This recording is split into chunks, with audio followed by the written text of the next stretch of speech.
We did rock, paper, scissors for them, and this one ended up to be mine. So we learned by researching in English class, and once we were finished researching, we had to go into art and then make our piece from what we researched. We made a list of all their characteristics, their personality, and what they looked like. And so we kind of used that information from our paper that we made to create a sketch, which was kind of the rough line of what we wanted to make our piece. That was one of our homework assignments one week, that we had to write about our siren in Spanish.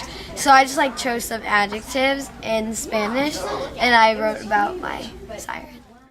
We had a huge amount of plastic bags, and so we would get one plastic bag and we'd fill it with a bunch more to kind of make it hard. And once we had that kind of shape, we would surround it with other tape. And once we were finished wrapping it with tape, we painted over it in black. And that took about a week. And the next week after that, we painted it different colors. At the end, we would add more details like feathers and, well, this is yarn, but as in hair, and the color of the eyes. I basically formed a few joints of the body with multiple plastic bags put together, and then to firm them up, there's more stuffed into there, and also it's wrapped with masking tape to be able to paint on it. So, and also wire runs through it to connect a few joints in there and to connect the tail and the back. And the wings were made with parchment paper, so you can paint on them easily, and wire cut hangers to give them the shape. And all of the heads were made out of wires from coat hangers, so they're all bendable. And because we just used plastic bags and tape, so I didn't know how to do that at first. I was like, how can you make a beast out of just plastic bags? It's just tape, rolls and rolls of tape, but actually you can, so it's pretty interesting.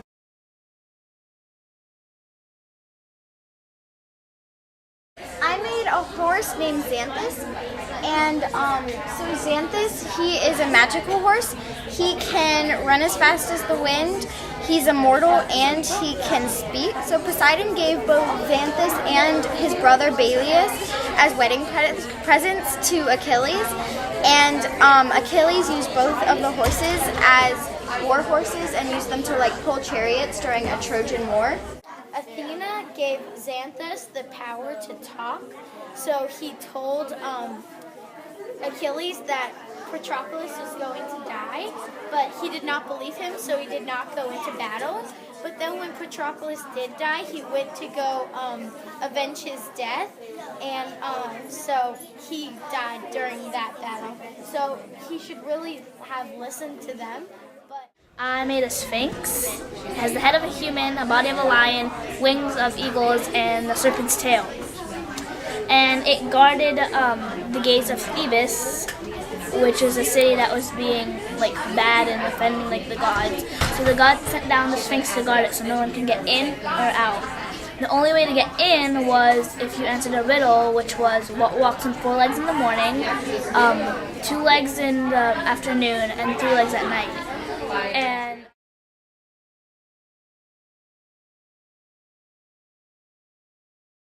the answer was humans, because humans walk on 4 legs when they're babies because they crawl.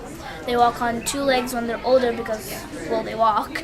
And they walk on 3 legs when they're a lot older because it's 2 legs with help of a cane, which is 3 legs. He was already magical after that because he had wings.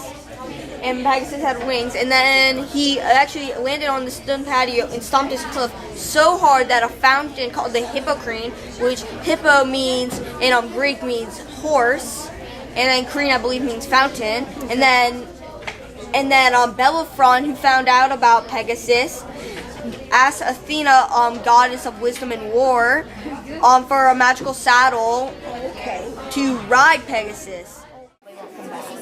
There's only one person to hear the siren sing and still live, and he was Ulysses. I think think I'm pronouncing his name right. And Ulysses was sailing past Phaeacus, and he told his crew to plug their ears with candle wax so they wouldn't hear the sirens singing. But he tied himself to the front of the ship so he could hear them, but he wouldn't try and escape. But he couldn't escape and swim to them. About this was when it was killed, it smelled so bad, no one ever wanted to move it, and no one ever did move it until it decayed. It sat there, smelled horrible. Its nickname, it from the she dragon of Delphi to the Rot.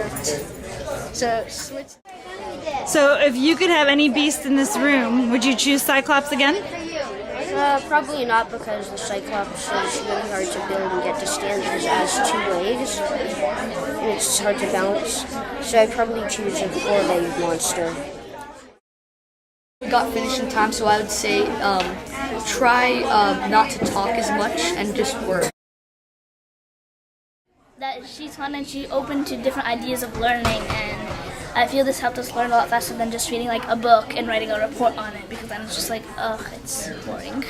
So this helped us remember, oh, mine was such and such and it did such and such. Yeah. It's fun to like present to other people.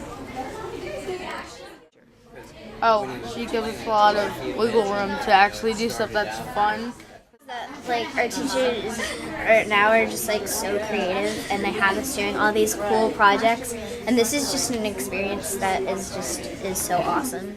It was a challenge, I think it was, and it was hard because I've never done anything like this before. And now you're an artist.